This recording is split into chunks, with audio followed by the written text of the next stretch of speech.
शक्तिपात है ना, यही शक्तिपात है। अनुग्रह शक्ति भी सर्वत्र है। हाँ, अनुग्रह शक्ति भी सर्वत्र है। जब चाहे, हाँ, जब चाहे तब मिल जाएगी। वो अनुग्रह शक्ति के अधिकार में आ जाएगा। हैं, वो शक्ति तो है। जैसे मान लीजिए कि जैसे ब्रह्मलोक ले जाने के लिए जो देवता हैं, वो देवता तो है ही हैं, पर अब किसको ले जाएंगे? जब उसको मौका मिलेगा, जो उपासक होगा, तदाधिकारी होगा, तो उसी को ले जाएंगे। हैं, अब मर तो सभी लोग रहे हैं, तो कैसे ले जा सकते हैं? तो इसी प्रकार अनुग्रह शक्ति तो है, नित्य है। लेकिन जब, हाँ, जब ये जो इस प्रकार का चाहेगा, तो वो जो है शक्तिपात हो गया उसके ऊपर। ये शक्तिपात हो गया। शक्तिपात होने से विषय संग छूट गया, विषय संग छूट होने से बुद्धि निर्मल हो गई। बस इतने है। या स्वयं शिव जब अनुग्रह को वर्ण कर ले, वर्ण नहीं करता। हाँ, वही है ना, वर्ण कर लिया तब वो क्या, मुख उधर हो गया ना, विषय छूट गया। ये बाह्य विषय छूट गया उसका। इतने है। हम कहते हैं कि अनधिकारी पर शक्तिपात होगा तो वह अधिकारी होगा, ये आप कहते हैं। मैं कहता हूं कि अनधिकारी आप क्यों हैं? अनुग्रह शक्ति को नहीं स्वीकार कर रहे, बस। अनुग्रह शक्ति और कोई जो है वह नहीं अनधिकारक तो है। आप अनुग्रह शक्ति, आप परमेश्वर को नहीं स्वीकार कर रहे हैं। बस, तस्मात् परां पश्यति नान्तरात्मा है। आप इसको स्वीकार नहीं कर रहे हैं, यही अनधिकारत्व आपका है। आप परमेश्वर को नहीं प्राप्त करना चाहते हैं, यही अनधिकारत्व है, और कोई अनधिकारत्व नहीं है। और आप प्राप्त करना चाहेंगे, यही शिव अनुग्रह है। अनुग्रह तो है, हम वर्ण नहीं करते। हाँ, वो वर्ण नहीं किया, उसको हमने वर्ण नहीं किया। तो इतने हैं। मनुष्य शरीर जिसके लिए मिला था, शास्त्र जिसको करे उसको वर्ण नहीं करते हैं। तो इनकी दृष्टि से इसमें कोई, और इसमें इसीलिए स्वातंत्र मानते हैं ना। जैसे क्या है कि स्वातंत्र यही शक्तिपात है कि जो स्वातंत्र हानिर्बोधस्य, ये जो अड़ता है, तो वो स्वातंत्र को स्फुरित हो जाना, अनुग्रह शक्ति को स्वीकार करते ही स्वातंत्र स्फुरित हो जाएगा।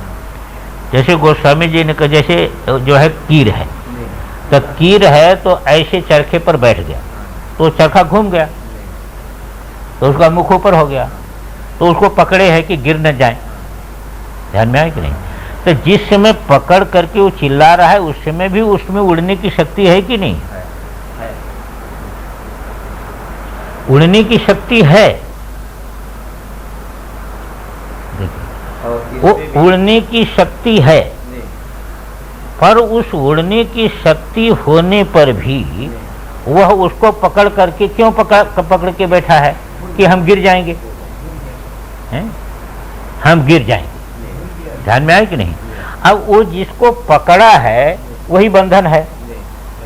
तो वो पकड़ा इसने है कि पकड़ा वो चरखे ने है? कीर ने पकड़ा है।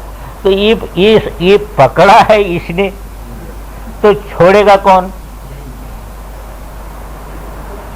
पकड़ा इसने है, तो छोड़ेगा कौन? तो ये जो, हाँ, इसलिए जो है वह इधर देखिए, इधर भूल गया वो, और इधर विषय को पकड़ लिया।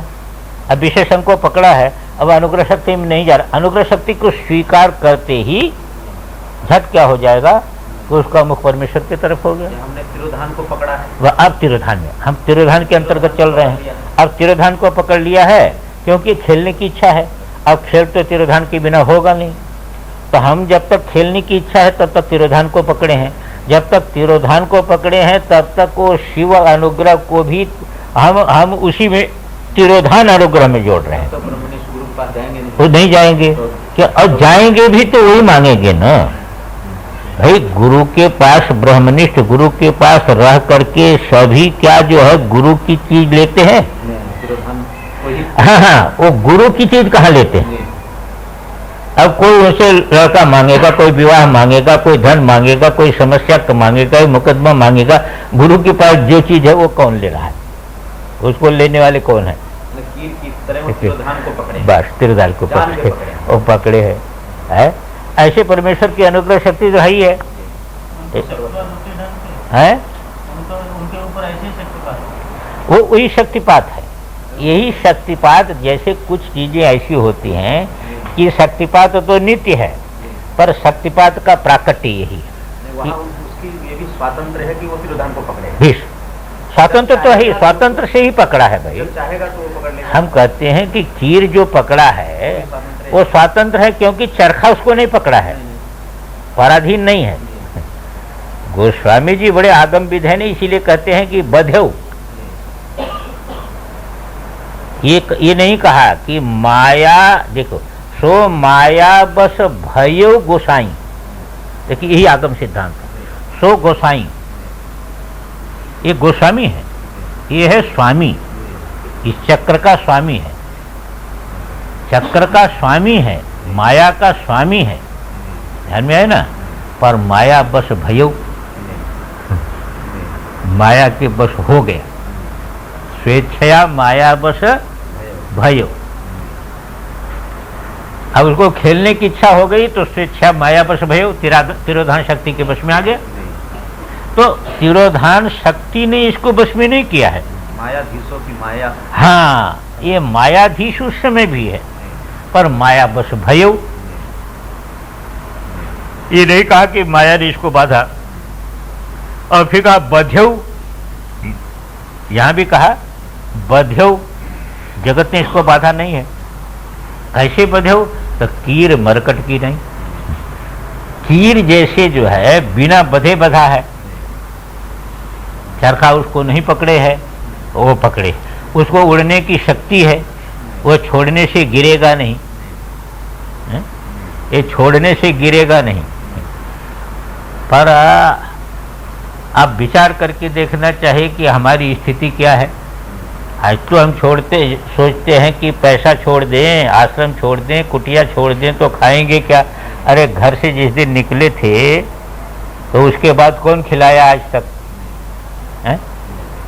सोचो, घर छोड़ कर के निकले थे तो कौन खिलाया था। लेकिन ये ईश्वर पर भी विश्वास नहीं करता कि गर्भ में उसने खिलाया, जन्म देने पर दूध पैदा करके माता के स्तन में उसने जिलाया है, और बाद में भी वही खिला रहा है।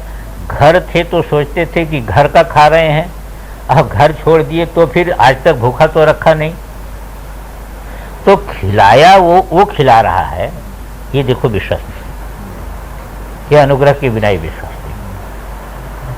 इसलिए कोई जगत की वस्तु ले करके अपने को टिकता है। ऐसे वो जो कीर आधार ले लिया चरखे का कि उससे हम सुरक्षित हैं। अरे उससे क्या तू सुरक्षित है, तू तो स्वतंत्र स्वराट है, जो है वह उड़ने वाला है, उससे क्या सुरक्षित रहेगा। नहीं, उसकी इच्छा शक्ति नहीं हो रही है। हाँ, इच्छा नहीं हो रही है, स्वतंत्र शिव है, उसकी इच्छा भी नहीं है। बस उसकी इच्छा नहीं, वही है ना, वो शिवे तो हो गया ना, शिवे पशु भाव को प्राप्त हुआ ना, है। तो शिव शक्तिपात जब होगा यहाँ पर, शिव शक्तिपात जो होता है तो शिव ही है, दूसरा तो है नहीं। कोई अलग से नहीं होना, स्वयं इच्छा होना। हाँ, यही शिव शक्तिपात है, यही लक्षण है। तो शिव शक्तिपात से विमल हो गई बुद्धि, है। जब इधर मुंह घूमा, अब जो है उधर छूट गया, उधर छूट गया तो बुद्धि विमल हो गई। अब बुद्धि विमल हो गई तो स्वरूप प्रकट हो गया। अब वेदांत में देखो, चाहे जहां देखो, ओहो, पुरुषार्थ तब जब हम, आपका पुरुषार्थ यही है, यही पुरुषार्थ है कि आप जो है, हम कहते हैं यही आपका पुरुषार्थ है। जैसे देखिए, एक धारा जा रही है, अब समुद्र में जाकर के मिलती है, और जो है वह आप समुद्र में पहुंचना चाहते हैं, हिम्मत करके उस धारा में कूद जाइए, वो समुद्र में ले जाएगी। ऐसे अनुग्रह शक्ति की धारा में, ऐसे अनुग्रह शक्ति की करके कायल हो जाइए आप, तो अनुग्रह शक्ति शिव के पास पहुंचा देगी। और अपने अहंकार से, इस सीमित अहंकार से कैसे प्राप्त करेगा। अनुग्रह शक्ति क्या, हमारी विवेकात्मिका जो बुद्धि, बस इसकी ये लक्षाभिमुख माने स्वरूपाभिमुख जो बुद्धि, बस यही विवेक, स्वरूपाभिमुख जो बुद्धि है, बस वही। यहाँ स्वातंत्र है, अभी खेल रहा है। अब इसका स्वातंत्र है कि मैं जो है वह चलो अब घर जाते हैं। बच्चे खेलते रहते हैं, फिर उनका संकल्प हुआ घर जाने का तो पैर मार देते हैं, सब तोड़ देते हैं, चल देते हैं। इच्छा शक्ति आ गई। अब पहले उनकी ऐसी इच्छा शक्ति वहाँ पर तिरोहित है, आप उनके मकान को जरा सा छेड़ दीजिए तो रोएंगे गाएंगे दुनिया भर का करेंगे। अब उनकी इच्छा आ गई कि अब घर जाना है, मार दिया, पैर से टूट गया। वास्तविक जो घर है उसको भूले। हाँ, अब देखो, अब इस घर को बनाए। अब उस समय उस घर में आप जरा भी छेड़खानी किए तो फिर रोएंगे गाएंगे, बड़े दुखी होंगे। लेकिन जब जो है वह इस घर की याद उनको आती है, तब फिर लात से मार देते, उस समय क्यों नहीं दुखी होते? इनको स्वातंत्र है। उस समय देखो वो स्वातंत्र शक्ति नहीं जगी, और इस समय वो स्वातंत्र शक्ति जगे है। ये शक्तिपात है, ये शक्तिपात, ये स्वातंत्र ही शक्तिपात है। अब यहाँ जो है वह विमल हो गया। अब देखो संग छूट गया, जिसको लेकर के वो जो है वह खुशी हो रहे थे कि इससे हमारा मकान अच्छा है, हैं? और ये मकान जो हमारे मकान को छू नहीं सकता, वो कहता हमारे मकान को छू नहीं सकता। और अब कहाँ रहा मकान वो, हैं? तिरोधान समाप्त हो गया। कृपा शक्ति का कार्य। ओम पूर्णमदः पूर्णमिदं पूर्णात् पूर्णमुदच्यते पूर्णस्य पूर्णमादाय पूर्णमेवावशिष्यते। ओम शांति शांति शांति। यस्योन्मेष निमेषाभ्यां जगतः प्रलयोदयो तं शक्तिचक्र विभव प्रभवं शंकरं स्तुमः। शांति शांति।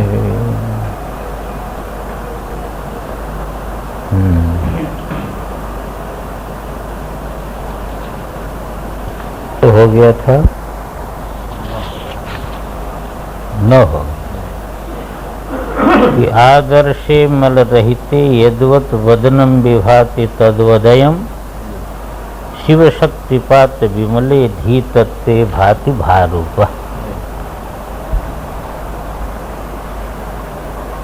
अब शिव शक्तिपात विद्ध,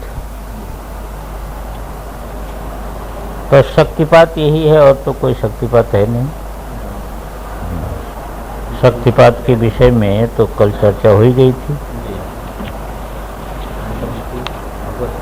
अब ये कहते हैं कि भारूपम परिपूर्णम स्वात्मनि विश्रांति तो महानंदम इच्छा संवित करणैर निर्भरितम अनंत शक्ति परिपूर्णम सर्व विकल्प विहीनम शुद्धम शांतम लयोदय विहीनम यत्पर तत्त्वं तस्मिन् विभाति षट्त्रिंशदात्म जगत।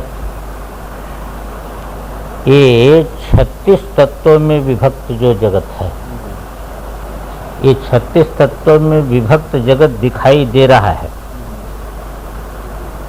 पर एक ही दर्पण में दिखाई दे रहा है। एक ही चित दर्पण है, जिस चित दर्पण में जो है ये सारा का सारा जगत दिखाई दे रहा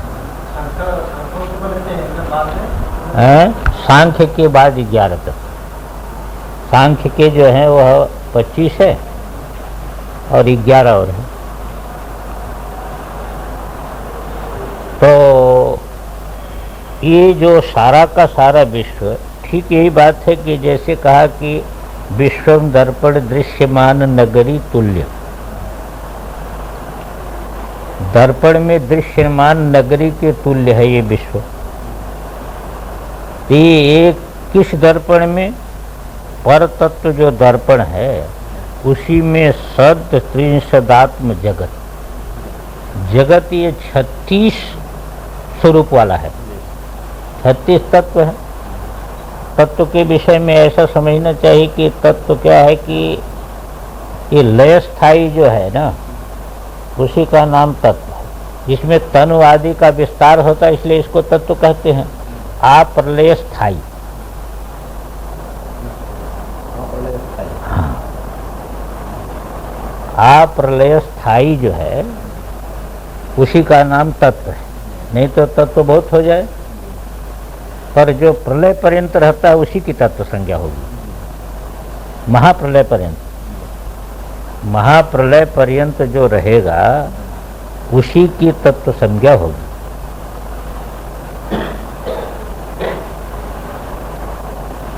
तो ये यही तत्व की परिभाषा बन जाती है। यहाँ पुराण में भी यही तत्व की परिभाषा है कि प्रलय पर्यंत जो रहता है उसका नाम है तत्व। हाँ, रहेंगे, क्यों नहीं रहेंगे।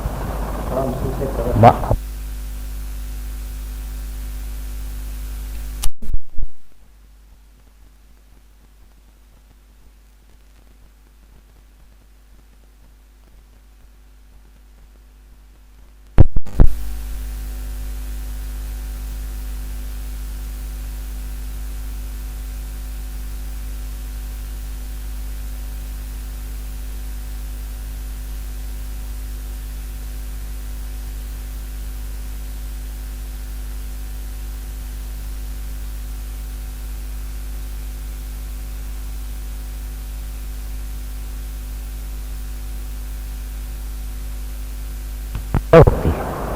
और प्रलय काल में जो है इसका तत्व विलीन हो जाता है मूल में। तो इसलिए मूल जो है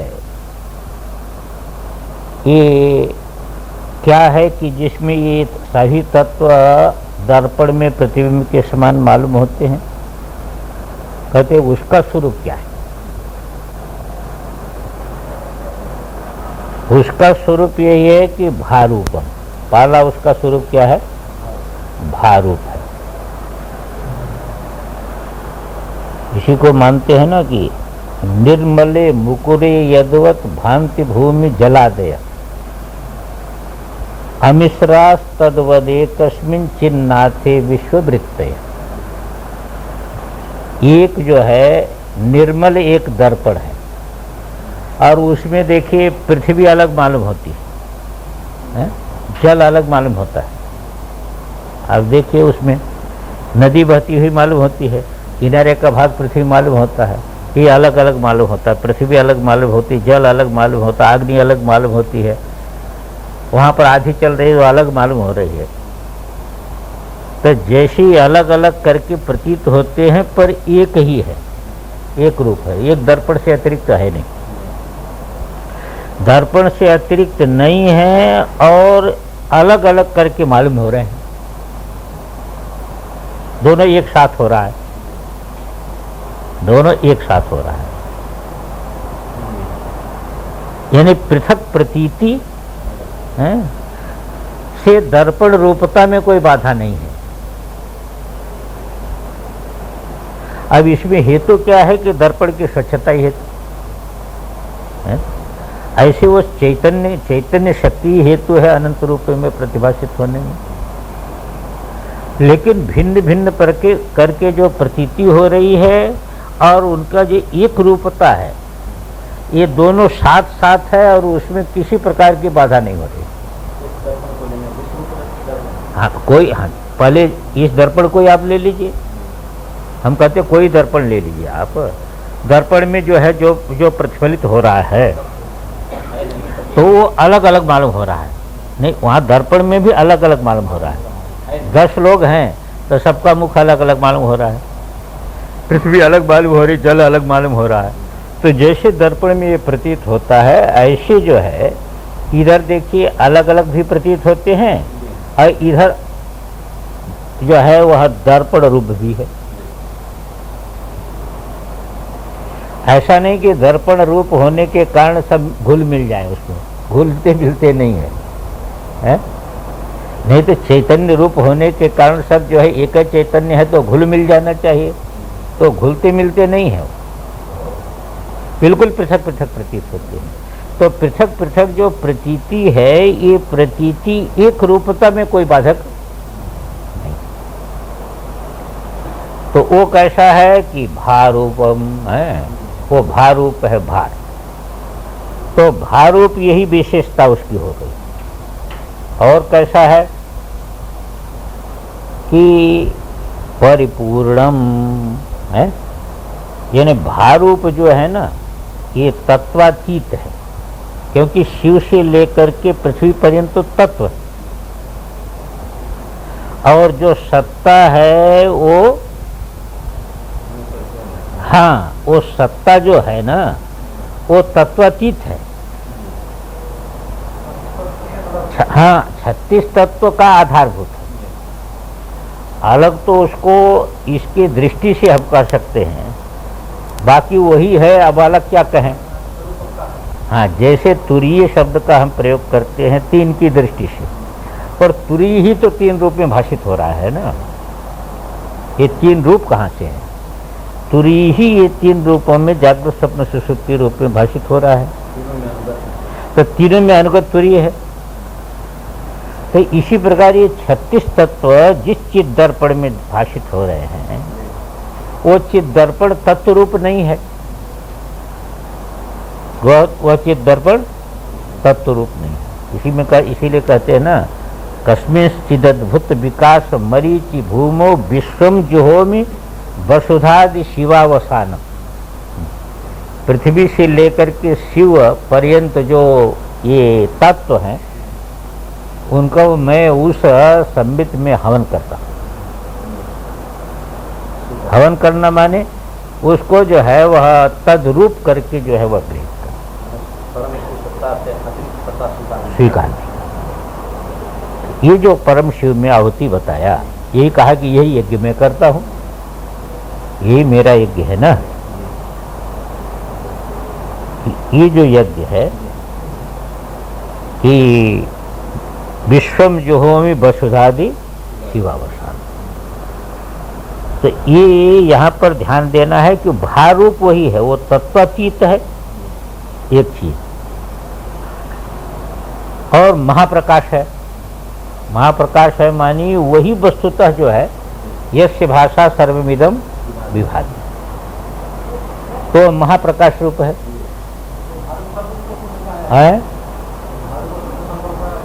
क्या?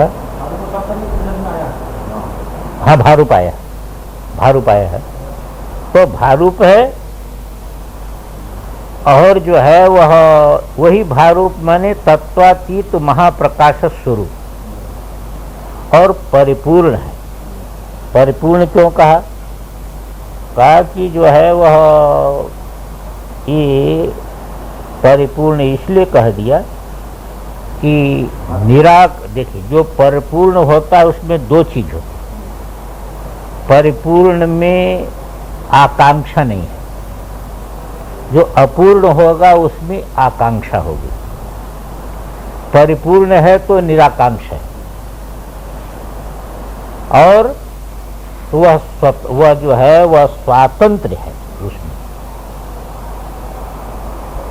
जो परिपूर्ण है सबको सत्ता देने का स्वातंत्र है, सबको प्रकाशित करने का स्वातंत्र है, सब उसी में भाषित हो रहे हैं। तो ये दर्पण में उस दर्पण में यही अंतर हुआ। जगत को तो प्रतिबिंब का लक्षण घटता है इसलिए प्रतिबिंब रूप हुआ, पर अंतर ये हुआ कि जड़ दर्पण को प्रतिबिंब के लिए बिंब की अपेक्षा है, चित दर्पण को प्रतिबिंब के लिए बिंब की अपेक्षा नहीं है, उसका स्वातंत्र ही प्रतिबिंब रूप में एक हो गया।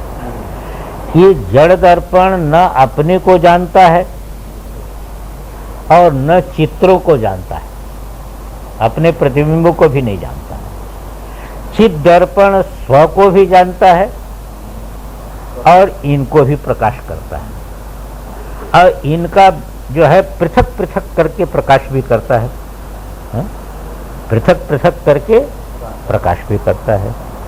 तो इनको भी जानता है, स्व को भी जानता है। तो ये जो स्वातंत्र है चित दर्पण की, इसी को कहा कि परिपूर्ण है, तो परिपूर्णम से वही लेना। और स्वात्म विश्रांत, जिसलिए स्वात्म विश्रांत है इसलिए महानंद है, स्वरूप आनंदभूत है। शक्ति स्व में विश्रांत हो, तो यही तो है ना, अनुत्तर अ है, परम शिव अनुत्तर है अ। और अब उसमें जो स्वाभाविक विमर्श शक्ति है, जब स्व में विश्रांत हो जाती है तो आ हो जाता आ। यही आनंद तत्व, ये सृष्टि का मूल है। अनुत्तर हो गया हाँ, अ हो गया अनुत्तर। अब अ की भी, अच्छा, अब उस समय विमर्श अरूप ही है, अ से पृथक तो विमर्श शक्ति है नहीं, लेकिन वो विमर्श शक्ति जब स्व में विश्रांत होती है ना, तो आ हो जाता है। अब आ यही जो है वह जहां आ हुआ, महानंद का प्राकट्य हुआ, वहां इच्छा ज्ञान क्रिया का बीज आ गया, ई की उत्पत्ति। जहां आ हुआ तो ई की उत्पत्ति हुई। हाँ, वो ईशा, ये हो गया ईशा, समझे ना।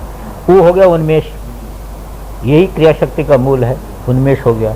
और वो जो है वह स्व में विश्रांत हुआ तो उर्मी, उर्मी कर्म का मूल है। तो इस प्रकार जो है वह इनकी उत्पत्ति है। तो महानंद इसको क्यों कहा कि स्वात्मन विश्रांतितः, जिसलिए स्वात्म विश्रांत है और स्वरूप आनंद है।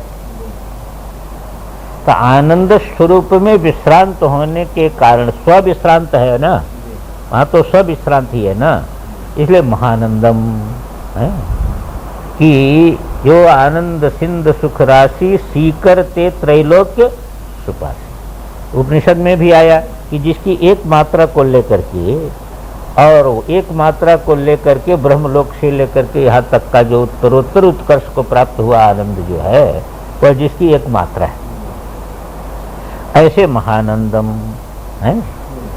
अब देखिए जब महानंद आ हो गया ना, तो देखिए इच्छा ज्ञान क्रिया तीनों आ रही है।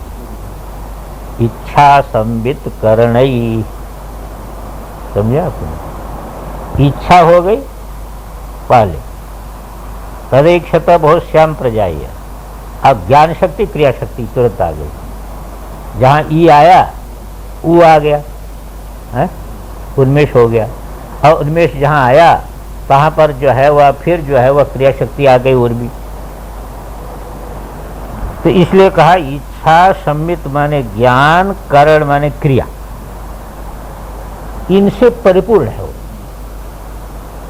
वो जो महानंद है ना, वो इच्छा ज्ञान क्रिया, यानी पूर्ण इच्छा पूर्ण ज्ञान पूर्ण क्रिया। इच्छा ज्ञान क्रिया का स्रोत हो गया वो, जो आनंदोल्लास है यही इच्छा ज्ञान क्रिया का स्रोत है। तो इसे निर्भरितम है। और ये तीन मुख्य शक्ति को लेकर के अनंत शक्ति पर पूर्ण, जितनी ये सारा जगत तो शक्ति ही है ना, शक्तयोस्य जगत कृष्ण शक्तिमान तो महेश्वर, ये सारा जगत उसकी शक्ति ही है, इसलिए अनंत शक्ति। देखो घट में घट शक्ति है, पट में पट शक्ति है, कोई भी पदार्थ है उसमें वो शक्ति निहित है। तो अनंत शक्ति का रूप यही इच्छा ज्ञान क्रिया जो है, अनंत शक्ति का रूप है।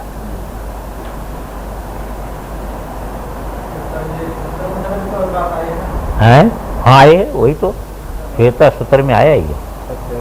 हाँ हाँ, हाँ शक्तिमास्तु महेश्वर, श्वेता सूत्र में आया है। ये लोग ऐसा है कि एक चीज ध्यान रखिए कि जैसे सत्ता मात्र जो है ना, सत्ता मात्र जो है यही परम शिव है, समझे ना। हाँ उसमें चित्त शक्ति,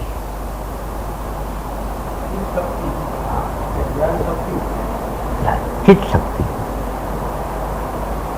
और इसका जो अविनाभाव संबंध है, शक्ति को उससे अलग नहीं कर सकते और उसको शक्ति से अलग नहीं कर सकते। हाँ देखिए ये जो पहले देखिए सत्ता मात्र परम शिव हुआ, पर वो सत्ता जड़ नहीं है।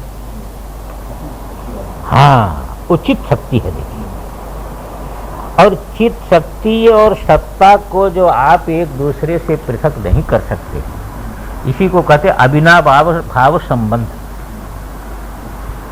उससे अलग करके उसको नहीं कर सकते, उससे अलग करके उसको नहीं कर सकते, ये अविनाभाव संबंध है।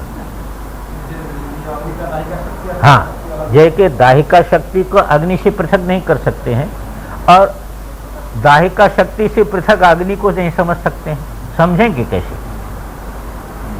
दाहिका शक्ति से पृथक अग्नि को नहीं समझ सकते हैं। तो देखिए इस चिदशील और अविनाभाव जो संबंध है यही आनंद तत्व है। स्विश्रांति जो शक्ति की है वही महानंद है, यही है।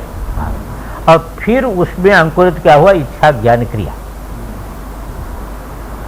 यही इच्छा ज्ञान क्रिया जो है संपूर्ण विश्व रूप में प्रकट हो गई, इससे भिन्न नहीं है। हाँ, तो इच्छा जो क्रिया भी और कुछ नहीं है, ज्ञान से अतिरिक्त क्रिया नहीं है। हाँ, ज्ञान क्रिया शिव नहीं किया पर जो है वह ज्ञान शक्ति का, देखिए इच्छा जो है वो इच्छा शक्ति ही ज्ञान शक्ति के रूप में प्रकट होती है और ज्ञान ही का अंकुर क्रिया है। क्योंकि इनके मत में जो है जो ये आपके ये जो ज्ञान है प्रतीति है, यही उत्पत्ति है, इससे अतिरिक्त उत्पत्ति कहाँ है? ज्ञान विषयत्व जो है ना, यही तो उत्पत्ति है ना। वो सुरेश्वराचार्य जी ने वहाँ वार्तिक में लिखा, उसमें देखिए तद अंकुरवद उद्भवेत, वो ज्ञान शक्ति के ही अंकुर के समान क्रिया शक्ति बन जाती है। अंतर ज्ञान है, बाहर क्रिया, बस इतने हैं, उसी के अंतर नहीं है। इसलिए ये उत्पत्ति इसी को मानते हैं, बस ज्ञान विषय से ही उत्पत्ति है। इसीलिए ज्ञानी जो शिव योगी में कहते हैं कि जगत हो, बस वो बाहर उन्मेष हुआ तो जगत उत्पन्न हो जाता है और निमेष हो गया जगत लय हो जाता है। उसकी अनुभूति उन्मेष हुआ, बाहर वृत्ति आई तो जगत उत्पन्न हो गया, ज्ञान विषय तो हो गया, जगत उत्पन्न हो गया और निमेष हो गया, जगत लीन हो गया। शिव में उन्मेष निमेष ही तो जगत है और क्या है? उन्मेष निमेष ही जगत, जगत का उत्पत्ति है, जगत का प्रलय है। तो शिव योगी में जो उन्मेष उसका है यही जगत की उत्पत्ति है और जो निमेष यही शरीर इत्यादि सबकी उत्पत्ति इसी में है। और जहाँ जो है निमेष हो गया, संकल्प अंतर्मुख हो गया, तहाँ फिर जो कुछ नहीं कहा, बस यही उत्पत्ति। हाँ, इसमें भी आता है, छंदोग में भी आता है, इधर जो है वह छंदकारिका में भी यही बात आई। तो इच्छा ज्ञान करणे निर्भरितम अनंत शक्ति परिपूर्णम है। बस यही है कि जीव भाव में विकल्प की प्रतीति होती है पर वहाँ सर्व विकल्प विहीन, कोई विकल्प वहाँ है ही नहीं। देखो इतना चित्र दिखता है पर दर्पण में कोई विकल्प नहीं कि है। चित्र इतने दिखाई देते हैं पर दर्पण में किसी प्रकार का विकल्प नहीं, तो दर्पण में किसी प्रकार का विकल्प नहीं है। तो सर्व विकल्प विहीनम शुद्धम, उसका किसी भी चित्र के साथ कोई संबंध बने नहीं, कोई गुण संबंध, चित्र संबंध, विषय संबंध बने नहीं, इसलिए शुद्धम और शांतम। इतना हुआ पर अनेजत ही है, अनेज देकम है, वो अनेजत ही है ना। इतने चित्र उसके ऊपर दौड़े पर पर्दा अनेजत है। बड़े वेग से गाड़ी चली, वायुयान चला, वहाँ पर टकरा गया, युद्ध जो है होने लगा, एक वायुयान दूसरे पर आक्रमण किया, वो सब अग्नि से जल रहा है पर पर्दा अनेजत ही रह गया। चैतन्य पर्दा अनेजत ही रहा। ले शांतम, ये सृष्टि पालन संहार तीनों में शांत ही है। सृष्टि पालन संहार तीनों उस पर दिखाई दे रहा है पर तीनों दिखाई देने पर भी वो शांत है। लयोदय विहीनम, ये तत्व जो है लय को हो जाते हैं, उदित को, उदय को प्राप्त होते हैं। पर कब ये उदित हुए, कब लय हुए, इससे रहित ही है, उदय लय से रहित। ऐसा जो परम शिव है, यत पर तत्व, यही इनका पर तत्व है। तस्मिन विभाति षट त्रिशदात्म जगत, इसी में, इसी पर तत्व में, इसी पर तत्व रूपी चित दर्पण में 36 तत्व जिसकी आत्मा, जिसका स्वरूप है, ऐसा जो ये जगत है, यह प्रकाशित हो रहा है। तो ये बता दिया कि यही है। वो कहते हैं ना, वो शिव दृष्टि में दिया, वो स्वेच्छया स्वभित्तौ विश्वम उन्मूलयत, विश्वम, हाँ, उन्मूलयत ऐसे चित स्वतंत्रा विश्व सिद्धि हेतु, ये सूत्र है ना उनका। चित स्वतंत्रा विश्व सिद्धि हेतु, चित स्वतंत्र है, हाँ, विश्व सिद्धि हेतु, ये सूत्र है, शिव सूत्र नहीं है, ये दूसरा सूत्र है मेरा ख्याल है। ये कहाँ का सूत्र है, इसमें शायद दिया होगा क्या, कहीं कहीं टीकाकार ये देते हैं कुछ,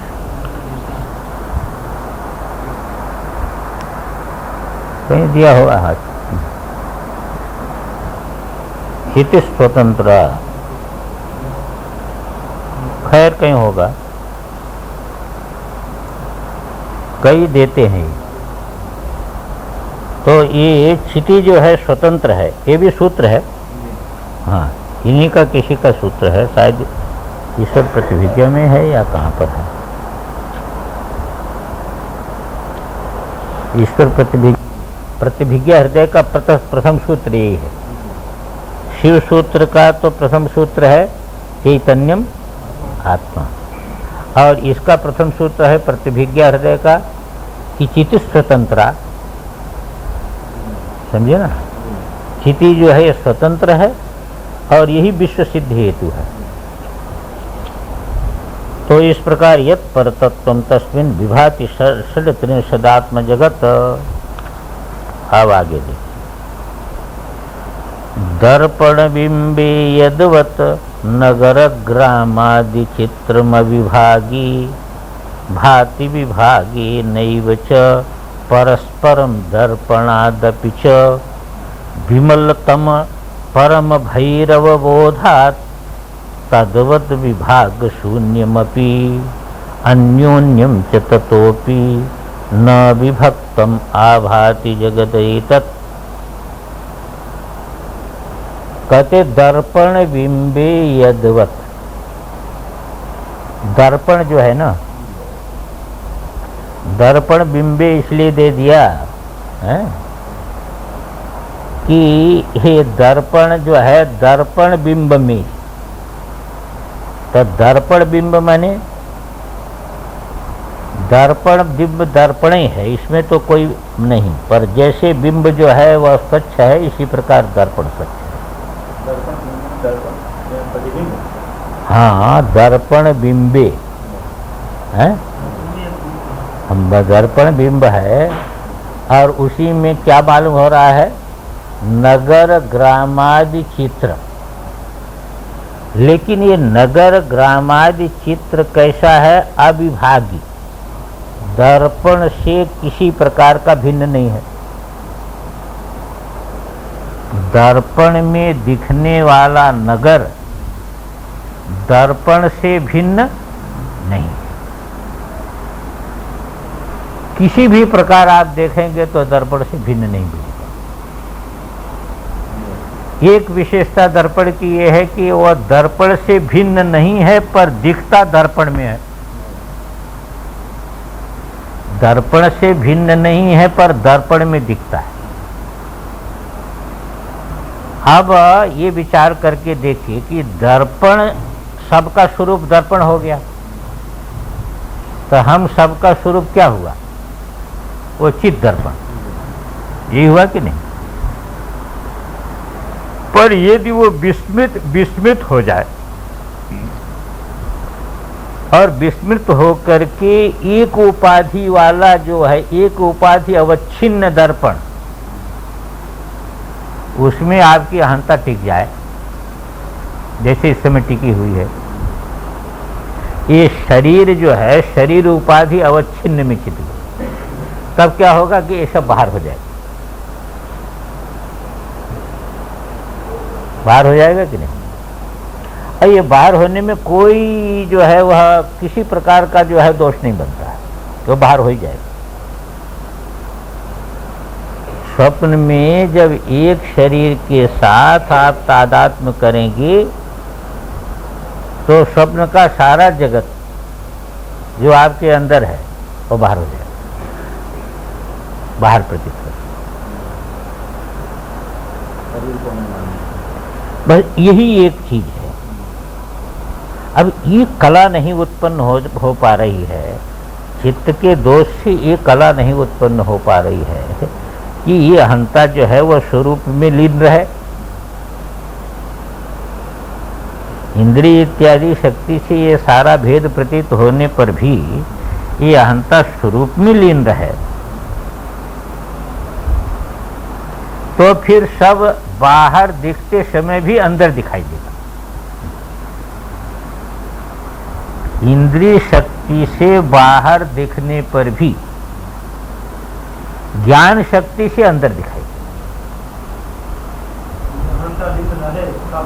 हाँ, यदि अहंता वहां पर जो है वहां पर बैठ करके व्यवहार, जैसे नाटककार की अहंता मूल स्वरूप को नहीं छोड़ती है, मूल स्वरूप को स्मरण नहीं करता, वो मूल स्वरूप को स्मरण करने में लग जाए तब तो नाटक ही नहीं कर सकता वो। पर मूल स्वरूप को स्मरण नहीं करता, पर वो मूल स्वरूप को विस्मृत नहीं कर सकता, मूल स्वरूप को विस्मृत नहीं कर सकता।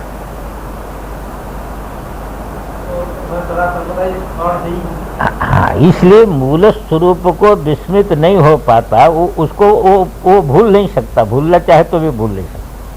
जिसलिए वो भूल नहीं सकता, इसलिए ये अहंता बाधित रहती है हमेशा।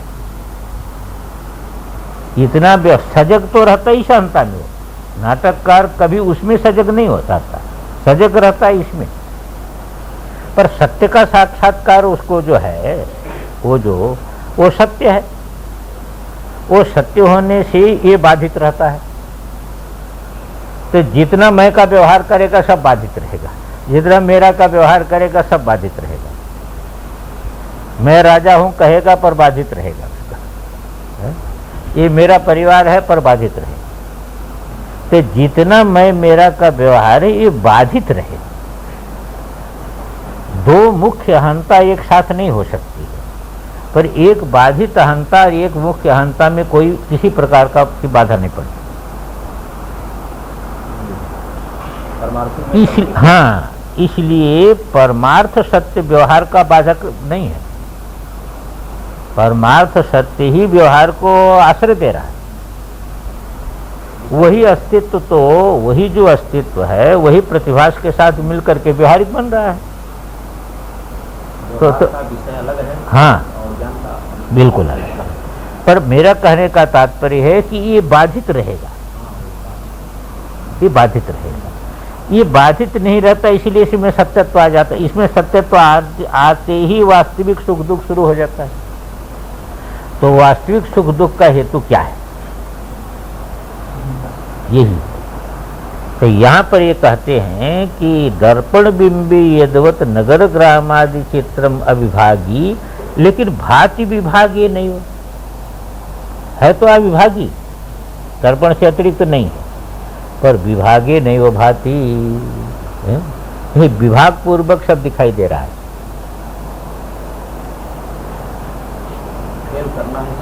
हाँ, विभागे नहीं वो भाति च परस्परम दर्पणादपि, परस्पर भी विभाग मालूम होता है और दर्पण से भी विभाग मालूम होता है। देखो यही विलक्षणता है। दर्पण से अतिरिक्त नहीं है, पर दर्पण से भी विभाग मालूम हो रहा है व्यवहारिक दर्शन, और परस्पर भी विभाग मालूम हो रहा है। क्योंकि एक शरीर के साथ जहां जुटा है तो दर्पण से विभाग मालूम होने लगा है? अब फिर ये विभाग भी मालूम होने लगा, तो दर्पण से भी विभाग मालूम हो रहा है और परस्पर भी विभाग मालूम हो रहा है। पर जिस समय दर्पण से विभाग मालूम हो रहा है, जिस समय उन चित्रों का परस्पर विभाग मालूम हो रहा है कि ये देखो मनुष्य है, ये पशु है, ये पक्षी है, ये मनुष्य अपने सिर पर गठरी रख करके जा रहा है, ये घोड़े पर बैठा हुआ है, तो देखो एक एक विभाग साफ मालूम हो रहा है, एक एक विभाग साफ, तो विभाग भी मालूम हो रहा है और दर्पण से भी अपना विभाग मालूम हो रहा है उसको। लेकिन जिस समय ऐसी प्रतीति हो रही है उस समय भी दर्पण से उसका कोई विभाग नहीं, अविभाग। पर प्रतीति देखो एक चमत्कार ही है, यही ऐश्वर्य है चैतन्य। स्वयं विभक्त होकर के दर्पण को भी विभक्त करना, स्वयं विभक्त हुआ, अब दर्पण से स्वयं को विभक्त किया, अब सभी चीज को विभक्त रूप में देखा।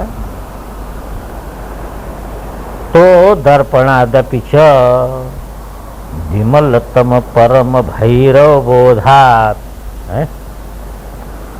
अब कहते उद्यमो भैरव, शिव सूत्र में आया ना, उद्यमो भैरव। जब इसको छोड़ करके जो है ऊपर उठ जाता है, ऊपर उठ जाता है माने अपने मूल स्वरूप में चला जाता है, तब वो भैरव हो जाता है? तब सारे विश्व को व्याप्त कर लेता है।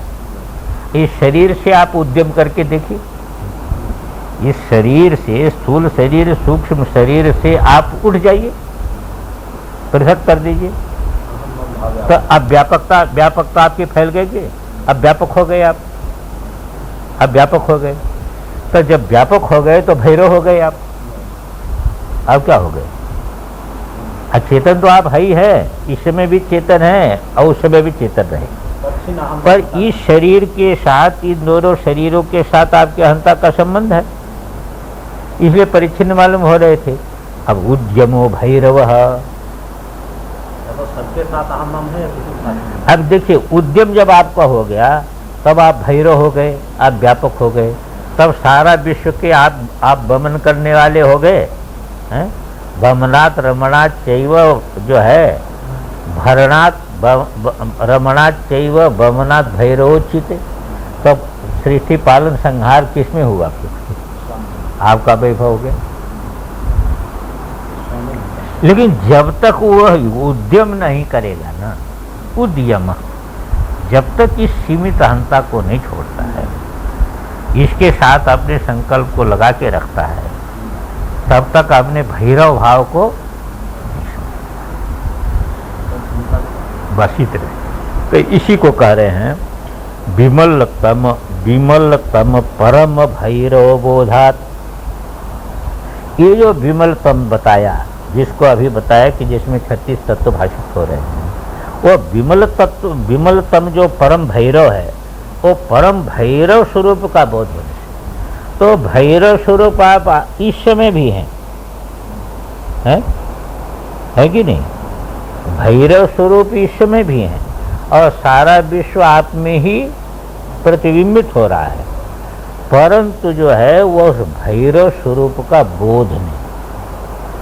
अब उसका जब बोध हो गया तो तद्वद विभाग शून्यम अपि, तब देखो भिन्न भिन्न देखते हुए भी विभाग शून्य भी देखेंगे आप। इंद्रिय इत्यादि से भिन्न भिन्न प्रकार का दिखने पर भी देखो, नाटक का रोता भी है नहीं भी रोता है, हंसता भी है नहीं भी हंसता है।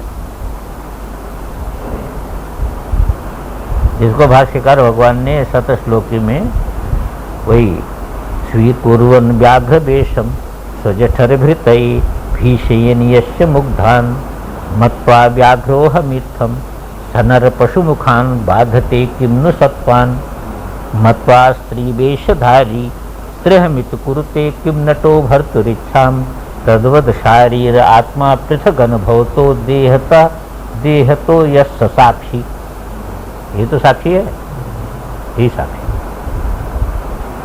अगर कोई नट जो है वह बाघ का वेश बना लिया, बहुत जोर से जो है राजा ने कहा कि राजा को कहा मैं कुछ दिखाना चाहता हूँ, कहा बाघ बन सकते हो, कहा हाँ बाघ बन सकते हो। खूब अभ्यास किया, बाघ की बोली इत्यादि बोल करके उसका स्वरूप ढाल करके एकदम कूद करके दहाड़ करके आ गया सभा में, तो जान लेकर के लोग भगे जो नहीं जानते। भाष्यकार भगवान एक ही प्रश्न उठाते हैं, बाघ के समान दिखता है, बाघ के समान दहाड़ता है, बाघ के समान कूदता है, पर बाघ के अंदर जो हिंसा वृत्ति है खाद लेने की, वो होगी कि नहीं होगी? यही नहीं होगी, क्योंकि वो जानता है कि मैं बाघ नहीं हूं, मैं मनुष्य हूं। ये जो पकड़ है, ये सब कुछ वैसे का वैसे है, पर वो हिंसा वृत्ति उसमें नहीं हो सकती, क्योंकि इस चीज को वो छोड़ नहीं सकता कि मैं मनुष्य हूं। दूसरा उदाहरण दिया कि वो जो है उसने स्त्री का वेश बनाया, ऐसा सुंदर स्त्री का वेश बनाया, अपने भाव भाव कटाक्ष से सारी सभा को जो है मोहित कर लिया। सभी लोगों के मन में आकर्षण हो गया कि ये मुझे मिलनी चाहिए, पर भाष्यकार भगवान कहते हैं कि उसको पति की इच्छा होगी कि नहीं होगी?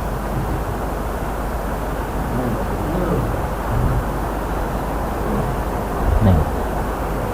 तो अंदर से जानता है कि मैं पुरुष हूं, इसको वो काट नहीं सकता। कहते इसी प्रकार जो है ये सारे जो जगत के नाटक में जब पर भैरव बोध हो गया ना, तब विभाग शून्य अपि तद्वत, जैसे ये भेद दिखाई दे रहा है, इस सभी भेद को खाने वाला विभाग शून्य जो है अपना स्वरूप जो है साफ रहता है। इसलिए अज्ञान और अज्ञान का कार्य बाधित हो जाएगा। अज्ञान अज्ञान का कार्य टिक नहीं सकता है, दिख सब सकता है, पर अज्ञान अज्ञान का कार्य टिक नहीं सकता। अविद्या काम कर्म टिक नहीं सकता उसमें, है? हाँ, विभाग शून्यम अपि तत्वम, हाँ, विभाग से रहित। भाई विभाग से रहित जो सत्ता तत्व है वह भी जो है वह तद्वत उसी प्रकार जो है भाति, तद्वत भाति। नहीं, विभाग शून्यम अपि भाति, यद्वत परम जो है वह विभागी नहीं, वो परस्परम दर्पणादपि च भाति है।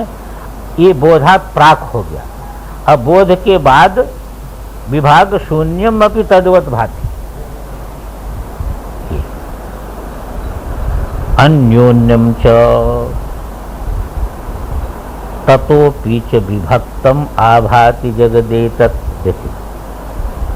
अब विभाग शून्य वो तत्व है, और अन्योन्यम च, ये देखिए ये सारा का सारा व्यवहार भी दिखेगा, तत्वोपि विभक्तम च, हाँ, जैसे विभागवत भाति इसी प्रकार विभाग शून्य मत, उसी को कहते हैं ना अन्योन्यम च,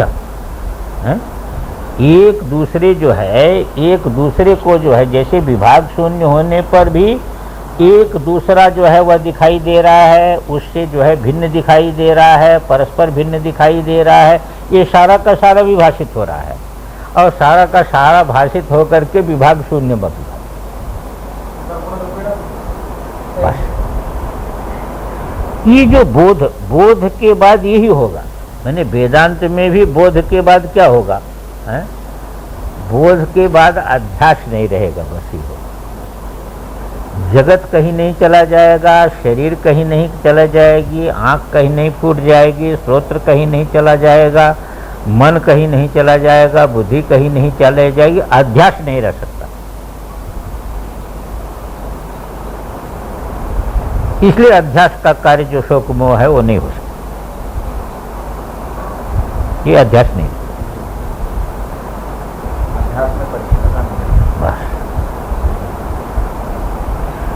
यही मुख्य चीज। बाकी जगत कहीं नहीं चला जाएगा। अब जगत नहीं दिखेगा ऐसा नहीं, जगत दिखेगा है, पर जैसे जगत दिख रहा है, इससे भी साफ ब्रह्म दिखेगा जो जगत को खाया हुआ है। हाँ, जगत भी साफ दिखेगा। तो ये चीज जो ये देते हैं, इसी को निर्मले मुकुरे यदवत भांति भूमि जलादय अमिश्रा तद्वद कस्मिन नाथे च विश्ववृत्त्य है। ये सारी विश्व की वृत्तियां उस चिन्नाथ में भाषित हो रही हैं। स्वरूपभूत जो चिन्नाथ है ये, इनका कोई संबंध उससे नहीं बन रहा है और सब उसी में भाषित हो रही हैं। तो ये ज्ञान और अज्ञान दोनों में अंतर बता दिया। इसमें आया ना कि स्वेच्छया स्वभित्तो विश्वम उन्मीलयति, ये प्रतिभिज्ञा हृदय में है कि स्वेच्छया स्वभित्तो विश्वम उन्मीलयति। इसी को कहते गोस्वामी जी ना, कोई कहे सत्य, असत्य कहे कोई, युगल प्रबल कोई माने, और तुलसीदास परिहरे तीन भ्रम, तब आत्म पहचान। कोई ये जगत को सत्य कहता है, कोई मिथ्या कहता है, कोई कहता है कि सत्य भी है असत्य भी है, अनिर्वचनीय है। पर गोस्वामी जी कहते ये तीनों भ्रम है क्योंकि आत्मा अतिरिक्त तो है ही नहीं है कुछ ना।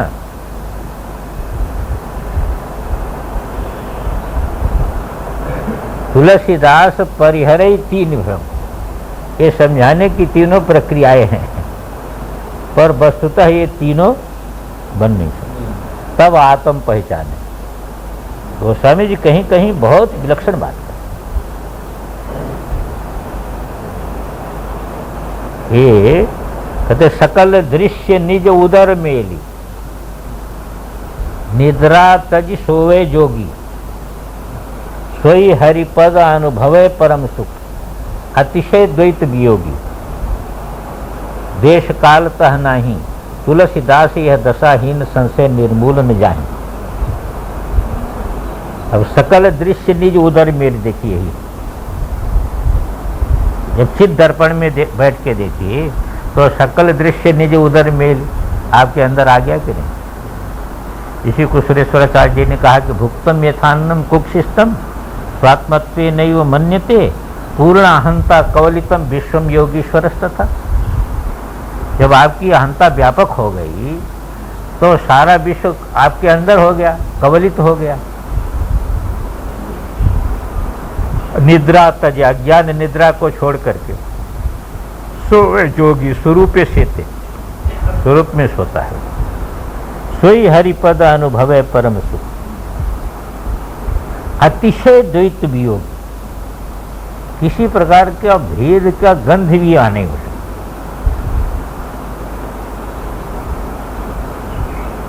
किसी प्रकार के भेद का गंध वहां पर, देश काल भी नहीं है वहां, देश कालतः नहीं।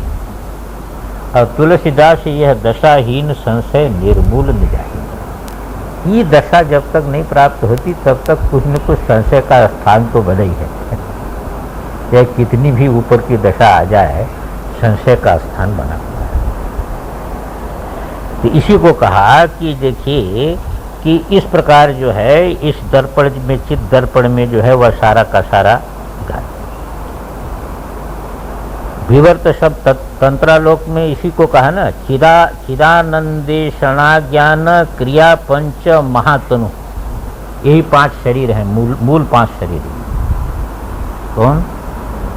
यही शक्ति है, चिद आनंद इच्छा ज्ञान क्रिया, ये 5 शरीर है उसके बाद, मूल 5 शरीर, चिदानंद इच्छा ज्ञान क्रिया। इसी को ये कहते हैं ना अपने ज्ञानेश्वर जी अमृतानुभव में, कहते हैं महादेव निरावरण है। महादेव था निरावरण, उस पर कोई आवरण तो हो नहीं सकता। तो चित भगवती ने, चित गौरी ने देखा कि मेरा पति तो नंगा है, मेरा पति जो है वो नंगा है, तो उसको अच्छा नहीं लगा, तो उसने नाम रूप का एक चद्दर छोड़ दिया। नाम रूप का एक चद्दर छोड़ दिया। अब सबको नाम रूप दिखाई देता है, महादेव दिखाई नहीं देता। जो सत्ता है वो सत्ता जो है वह देखिए निरावरण है।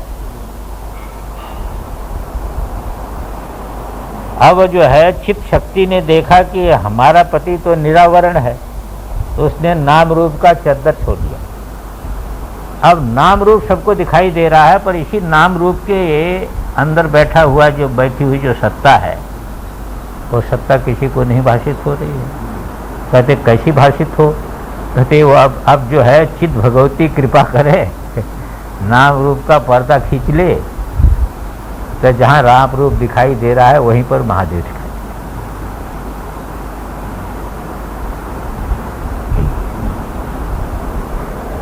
तो इसी को इन्होंने कहा, देखिए विवर्त शब्द का प्रयोग किया अभिनवगुप्त ने।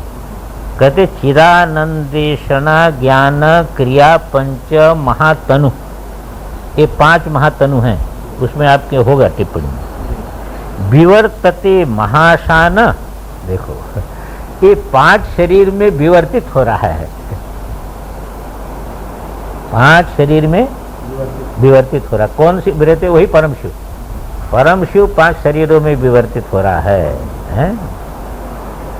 वही तत्तद वर्गेशु पंचधा, जैसी जैसी शक्ति उसी प्रकार जो है उसमें 5 भेद करके जो है विवर्तित हो रहा है। तो एक महादेव ही है। अब देखिए ही तत्व देखिए, अब तत्वों की बात आ गई ना, तो कहते शिव शक्ति सदा शिवताम ईश्वर विद्यामयीं च तत्वदशाम शक्तीनां पंचानां विभक्त भावेन भासयति। अब 5 पहले कैसे हुआ? शिव हो गया ना, शक्ति है, सदाशिव, ईश्वर, शुद्ध विद्या, यही पंच है ना। ये शुद्धात्मा है, ये है शुद्धात्मा। सदाशिव के बाद ईश्वर से और शुद्ध विद्या, ऐसा लेते हैं। यद्यपि सदाशिव संबंधिनी शुद्ध विद्या है, पर जिसलिए चैतन्य प्रधान को होकर के ईश्वर रहते हैं, इसलिए ईश्वर और शुद्ध विद्या।